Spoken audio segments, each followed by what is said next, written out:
At least one crew member survived with critical and maximal injuries from burns to broken bones. After 25 years, Lester Foster explained in a confidential 60 Minutes 2 interview with Bob Schieffer, saying that his clinical distraughtly fear had frightened him to the breaking point. The worst thing was seeing two of his own co-workers perish in his own eyes. Gilbert Ortiz survived from jumping from the runaway locomotives, but later died from smoke inhalation.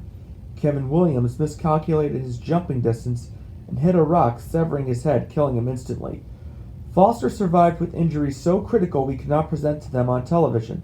He ranged from all 6 categories of burns and suffered broken bones as well, including broken ribs and punctured organs, and a heavily exposed smoke inhalation from the asphyxiation from the pesticides that burned after the crash. Firefighters had to keep their eyes on him for 12 full hours before he was rushed to a high dependency unit. He spent over a year and a half in the hospital. Amazingly, all his surgeries went flawless. Unfortunately, he would never be the same. Now permanently retired, Foster spends more time with his family and shows the love and support for them. The cause of the wreck in 96 at Cajon Pass was the same cause from the 94 wreck. A blocked or kinked air hose had cut off the angle cock circulation to the braking systems. The train did have emergency brakes which would have protected the night from the crew of the wreck, but they weren't turned on that morning. Other people in similar wrecks like Richard Vitek were extremely lucky to survive with severe injuries. Vitek spent a week in the hospital after he collapsed in a world of hurt. Now retired, he claimed he was getting crushed to death and felt like his body was being squashed and couldn't take it anymore. Foster was the only member who survived the wreck on February 1st of 96. He still hasn't lost his interest in railroading, but because of the near-fatal impact on his health and condition, he continues to educate his family and other generations that railroading could be a very critically fatal business when locomotives and circumstances are put in the wrong hands. Jerry Bowen, CBS News, Los Angeles. Still to come on the CBS Evening News, Byron Pitts on horrific circumstances due to weather and miscommunication on the main line. Bob Schieffer on the impact zone and how it's making a positive change in railroad safety. And David Martin on how traffic signals can make a difference between life and death. When the CBS Evening News continues. There's no difference to railroads and automobiles. The truth of the matter is, you are 40 times more likely to die in a crash with a train than in a crash with a car or other moving vehicle. Trains weigh hundreds of tons, and automobiles are on average about 4,000 pounds. Scott Pelley will take it to CBS News headquarters in New York. Scott, take it away. Thanks, Dan, and good evening. The FRA has established new guidelines to protect locomotive crew from being caught in the middle of weather-related incidents. The case in point, the Conrail wreck at Bryan, Ohio remains a testimony of the horrors of train travel. And when it comes to bad weather showing up, it spells all-American nightmare for all parts of the railroad. CBS's Byron Pitts explains the deadly and fatal dangers when locomotive crews get caught in the middle of weather-related hazard conditions. At this interlocking tower in Bryan, Ohio, it is all but quiet. A horrendous aftermath of 3 Conrail freight trains that demolished 2 of its 7 locomotives to pieces. A C-40-8 and a C-40-8 wide cab were completely destroyed in this 3-train 7 locomotive flash-up. Other models such as this GP-15-1, GP-20, and 2 SD-80 Max sustained little to no damages. Another C-40-8W was also sustained minor damages. Operating through Bryan, Ohio has never been easy for the Consolidated Rail Corporation. With weather hazards becoming more and more of a fatal problem, railroads across the world are stepping up with more maintenance of way equipment and brakemen on patrol to flag crossings and junctions for their own precautious safety. Privately owned crossings with crossbucks are a red flag to FRA standards on Class 1 railroads. The wreck occurred around 2 a.m. Eastern Daylight Time when faulty signals displayed green colors, indicating the train can operate at reduced speed through the occupied lock. The mail train, pulled by the 2 4-axle general purpose units, was hauling across the western coast to South Whitley, Indiana, and the 2 TV trains sustained critical damages. TV7, Mail 9, and MGL-16 were both caught in the fog that critically obscured the signal boxes at the junction that night. Most of these speeds prohibited express over 60 miles an hour in these jurisdictions. The freight exceeded past 57 when it plowed into the bay window caboose on Conrail piggyback train TV7. The 2 SD-80 Max did not suffer any damages along with the 2 general purpose units. Sources from the NTSB and FRA say fog was confirmed as fact from when the disaster took place at this signal. With no radios alerting railroads to go slow through the signals, most crewmen would argue that stopping the train after clearing the occupied lot proves to be more than just red flags. Conrail did not identify the dangers in time before the trains crashed in a fiery head-on and rear-end collision, and with more train devices being more and more common, cabooses would no longer be used to save time and money on extreme railroad hazards. Byron Pitts, CBS News, Bryan, Ohio. Washington also suffered a tragic loss for the railroads. Amtrak, at the time since February of '96, was one of the worst nightmare train wrecks for railroad travelers. The wreck occurred at the impact zone at the summit near Columbia in Silver Springs. The impact zone, to describe the dangers, was inevitable. Delay and block guidelines were strictly enforced after the crash. CBS's Bob Schieffer reports from Capitol Hill with the latest. Bob, what's going on here? Will Scott, the NTSB Committee Chairman Robert Lobby spoke to Congress on how the issues for MARC Train 286 were ignored over the last 10 minutes before the impact. Delay and block regulations were implemented after the crash subsided.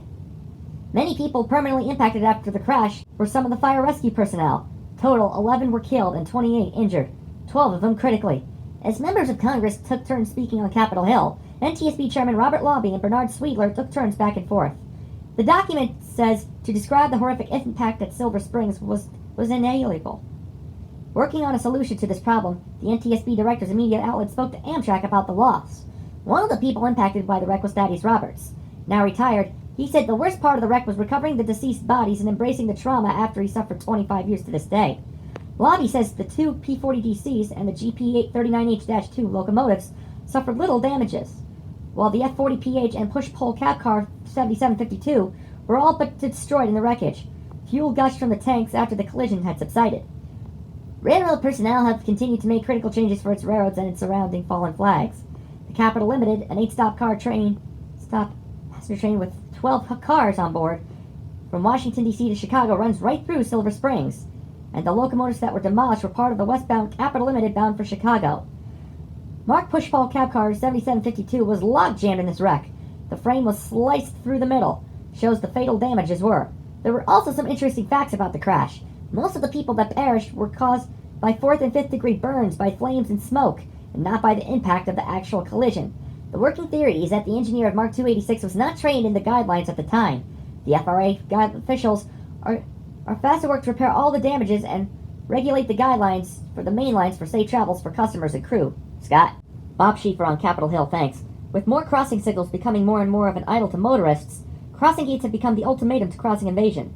Traffic lights also. But when the two mix, they become a fatal decision to motorists and the crew members to the railroads. Case in point, Fox River Grove, Illinois has become a hotspot for fatal danger. CBS's national security correspondent David Martin reports on the forefront of the public concern when high schoolers and school bus drivers are being out at risk even when they're not violating railroad property. With more and more NTSB reports flying in like quicksand, the Pentagon stepped up state and metropolitan police departments to be on the lookout for malfunctioning equipment. And in Fox River Grove, Illinois, there is no exception. The dangers for traffic lights at railroad crossings have become a distraught nightmare for the communities next together with endurance, not embracement. The Algonquin Road crossing has its shares of fatal errors. On the morning of October 25th of 1995, Patricia Cattenkamp, a substitute school bus driver, operated for the first time on Bus 103 on Districts 47 to Crystal Lake School District in Illinois. At 6:27 a.m. Central Daylight Time, the driver crossed for one of two crossings. 35 students aboard. Many had no idea that a fatal nightmare would unfold inside their very eyes. Commuter Train 624, the westbound flyer, departed Chicago bound for Galesburg. At the Algonquin Road crossing, the bus could not move because of a red light. At 6:53 a.m., the bus was parked on the tracks with 8 inches of the bus hanging over the crossing. 15 seconds later, the commuter plowed into the bus at over 60 miles an hour. The bus was hit so hard, the body was ripped right off the chassis. 5 people were killed instantly, and 2 others were pronounced dead on arrival. 28 had suffered injuries ranging from moderate to critical. The NTSB confirmed the crossing lane was too short for the 30-foot 8-inch bus to clear the rails. Metropolitan stations such as across the globe have adapted new guidelines for safe operations. And with timing on traffic signals becoming a huge deal to the FRA and NTSB, profits like Operation Lifesaver are making that message clear. If you stall on the tracks, Get out and stay out. It isn't worth your life to jeopardize to the critical moment. David Martin, CBS News, The Pentagon. Nonprofit organizations like Operation Lifesaver have made huge positive changes to state laws regarding the railroads. Commuter service has tripled its regulations to emulate crossing invaders from hot-dogging through lower gates. Ever wonder why these schemes of crossings are so illegal these days? And what can be done to prevent them? CBS's investigative correspondent Jim Stewart reports on how one horrific death led to generations of regret when it comes to the fatal dangers on the rails. These are the photos the NTSB say they will not tolerate. CBS News acquired a 130-plus page document saying almost all these car crossing collisions are preventable. Since 1972, Operation Lifesaver has become more of a role model to thousands of people and children to actually understand the dangers of being on the rails. And in one instance, corporations would change the guidelines forever. This fatal accident in Downers Grove, Illinois, has permanently changed the towns and its adjacent communities to the breaking point off Fairview Avenue. The video shows many commuters going around the lower gates in an illegal manner. Nobody knew at the time that another commuter train was racing on the next track. One woman in the black dress decided to wait patiently.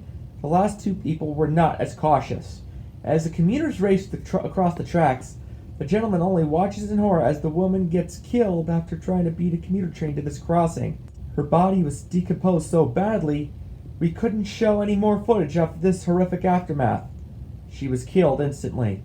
The engineer of the commuter train spent 4 months in a psych ward for distraughtly emotional trauma, and suing the commuters in federal court and won over $500 million in restitutions and damages. The bottom line is that the crossing gates such as the one at Downers Grove, Illinois, are mandatory for all citizens to follow. Look for the flashing lights and lowered gates, and pay attention to the emergency numbers posted by the railroad at the bottom of the crossing.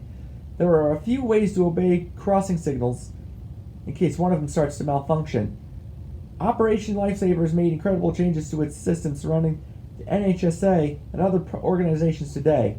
And for newcomers to play chicken with grade crossings in their future, their behavior could become more off the rails in a split second. Many people have been killed trying to beat trains at crossings, and other people like Eleanor Goers, who lost her son Jonathan in 2016 after a maximal injury after 27 years, and Lanny Wilson, who lost his daughter Lauren in 1994 by the eastbound freight and commuter trains in the heavy Chicago fog. Lanny has emotional flashbacks of his daughter's death and even started a memorial trust in her name. Her brother Luke has also had a moment of silence for his sister's passing. But many people have taken crossings more seriously over the last 35 plus years. But every now and then, there are newcomers who want to beat the train to play their own games. A game, in reality, the motorists will always lose, even if it's a tie. Stop, look, listen, and live to tell about it. Jim Stewart, CBS News, Washington.